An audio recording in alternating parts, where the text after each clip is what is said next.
Osh YouTubers, as many of you probably know that the Megaman series is looking pretty down in the dumps by now.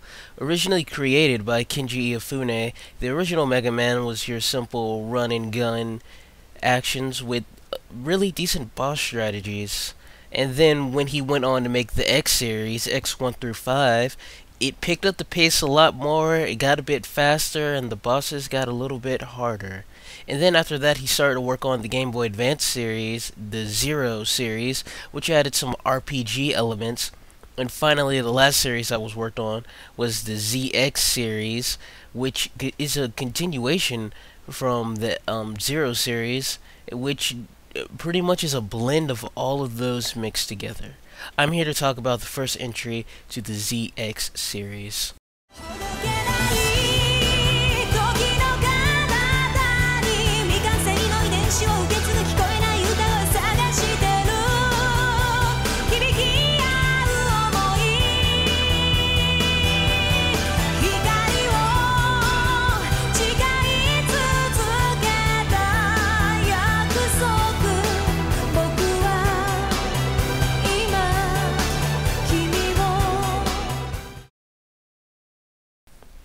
If you're looking at the Mega Man games one at a time, you'll probably think that it has a weak plot, but once you get to the X series, if you go from X1 through X5, through the Zero series, and through the ZX series, you see a large overarching plot that connects from game to game, and once you really hit the Zero series, you'll see a big focus in plot, and each game has its own plot that just helps follow through to the next. The same goes for the ZX game, where you have two choices of plot where you can follow Vent or Ale. The only problem is that they pretty much share the same overall plot, and they have different dialogue, which isn't as charming because in the American release, we don't have voice-acted scenes.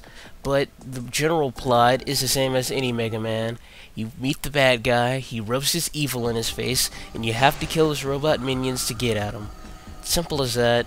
Doesn't need that much more, but it will give you small details leading you up into the next game, which I find really good overall.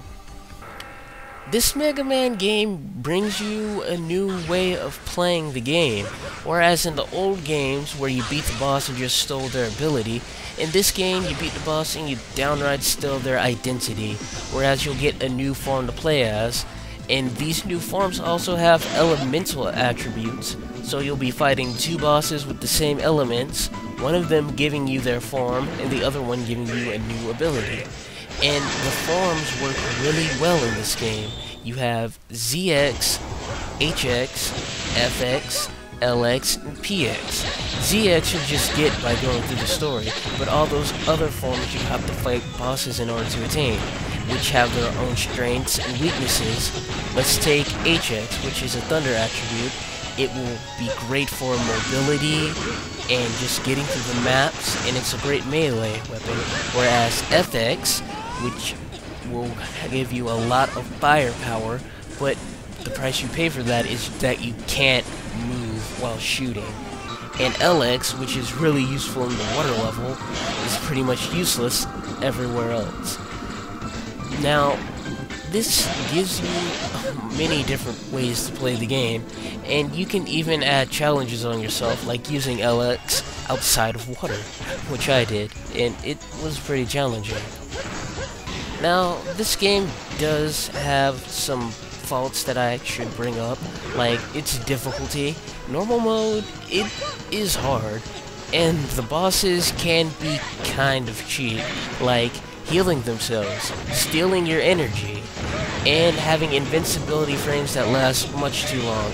And guess what? The final boss has all of those abilities. Yeah, it's not fun.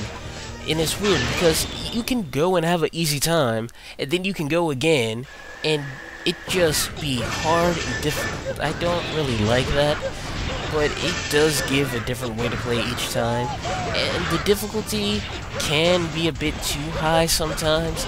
Like normal mode, it just seems like you can die a bit too easy, but easy mode is just a it's just too easy because you can't die from instant death spikes and you can't die from falling in bottomless pits. It just saves you, and it's not an automatic kill. I think that's kind of cheap. And don't get me started on hard mode, because hard mode's just... In hard mode, you can die from 2 hits from normal enemies, and normal enemies in this game aren't even anything to worry about, for the most part.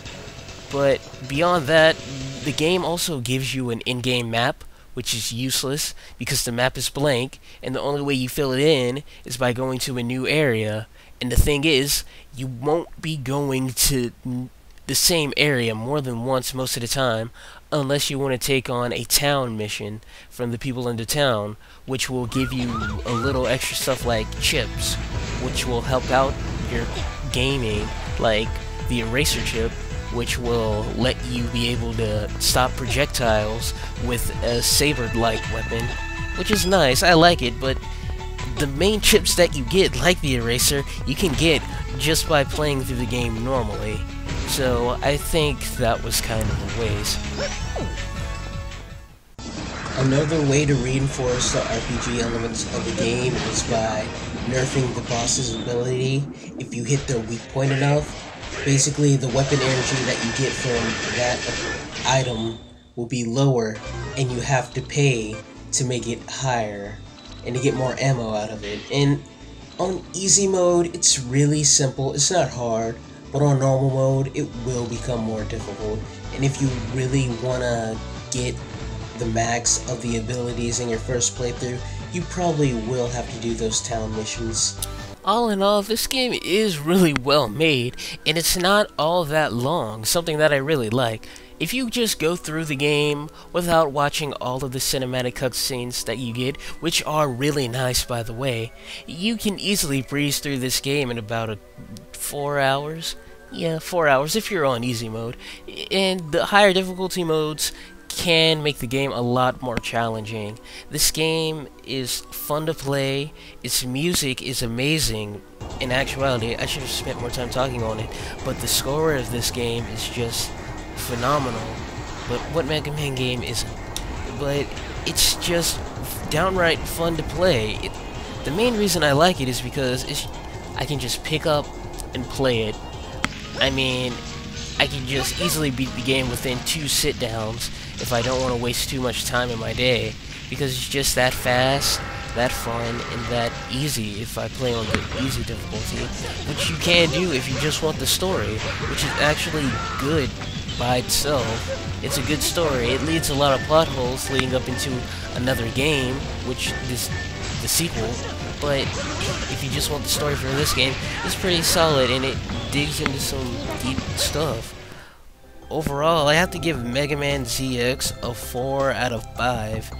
It's a great combination of the original platformer, fast pace of the X series, and the RPG setting of the Zero series, and it's a must buy if you are a fan of the ZX games, and you should look up into it if you're a fan of the original Mega Man.